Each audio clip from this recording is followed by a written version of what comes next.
இது view point. நான் view பாயிண்ட்ல ஸ்ட்ரைட்டா இருக்கும். நான் பாக்கணும் வச்சுக்கேன். ஐ மீன் நான் பாக்குறதுக்கு கோணையா இருக்கு. அது ஓகே. பாரு கரெக்ட். நம்ம நீ பாக்குறது கோணையா தெரியுதா? போன் மேல நான் இல்ல இருக்கு. நீ பாக்க கோணையா இருக்கு. நான் பாக்க நீ நம்ம கோணையா இருக்கு. பேசி தெரியா?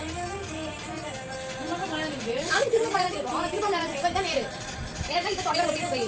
இந்த தொடையோட கை கவர்னா நடக்கும்போது நான் ரொட்டேஷன் தான் நடப்பேன். நம்ம அப்படி நடப்பேன். இப்படி தான் நடப்பேன். இந்த ஆங்கிள் தான். இதே ஆங்கிள் அப்படி காது வை. இதான் ஆங்கிள். நீ இப்படி திரும்பினா கோணையா தான் இருக்கும். ரொம்ப கஷ்டங்க ஃப்ரெண்ட வச்சுட்டாங்க.